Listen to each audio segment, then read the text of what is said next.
Hindi pa rin po nagsisimula ang regular na sesyon sa Senado sa itinakdang oras ngayong Lunes. Ito ay dahil wala ni isang senador mula sa mayorya ang sumipot sa plenaryo. Matatandaang nag-walkout noong Miyerkules ang mga senador ng minorya sa huling sesyon dahil sa pagtatalo sa panukalang amyenda sa patakaran ng Senado para makaboto online ang mga wala sa sesyon. At live mula sa Senado, nagpapatrol si RG Cruz. RG, kumusta na ang sitwasyon dyan sa Senado?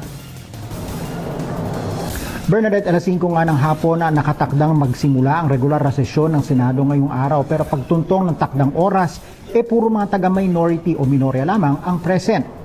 Dahil 11 sila, Bernadette, hindi makapagbukas ng sesyon dahil kailangan ng 13 senador para magka-quorum. Walang paliwanag kung bakit wala sa sesyon ang mga senador ng mayorya.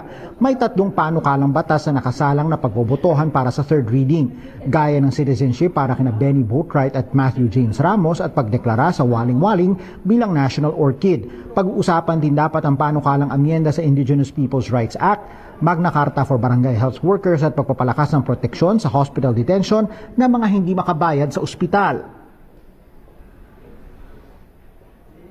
We're ready to work. So if the presiding officer comes, magtatrabaho po tayo. Tsaka ang mahalaga dito yung sa CA kasi meron pala mga generals that are up for promotion na darating na po yung birthday nila. So kung hindi magko-convene yung CA, kawawa naman sila, di ba? Naapektuhan pa yung promotion nila at mababypass na sila, hindi na sila tapos na. Ibig sabihin, after their 30 plus years of service, they cannot get promoted one rank higher because we cannot meet as a CA. Wala naman nagsabi na magka-cancel sila. Meron kaming dalawang third reading for citizenship scheduled today and they're here. So we hope. Well, under our rules, the SB calls the session. So we have we cannot hold the session. Wala pa namang cancellation. Bernadette, bago ang pagbubukas ng sesyon, nagkasagutan sina Senate President Alan Peter Cayetano at Interior Secretary John Vic Remulla tungkol sa pag-aresto kay Senador Jinggoy Estrada. Una nang sinabi ni Remulla na iginiit ni Cayetano na walang senador na dapat mahuli o arestuhin sa Senado. Kalaunay, the Senate of the Philippines, it's never been done. Ang kaso rebellion. Anong ginawa? They walked out. We're just asking you to walk out. Let's walk. Let's walk. kalaunay isinilbi ang arrest warrant kay Estrada na binasahan pa ng kanyang karapatan bilang akusado.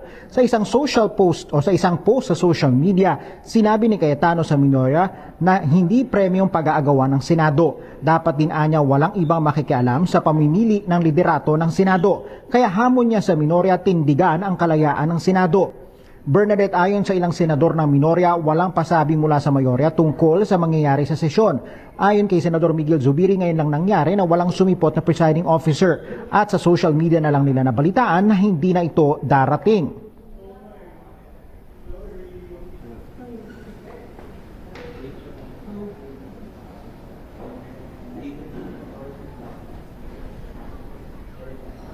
Tapos, Bernadette, sa huli nga nating balita o impormasyon mula sa tanggapan ni Senate President Cayetano ay kanselado na o wala na munang sesyon ngayong araw.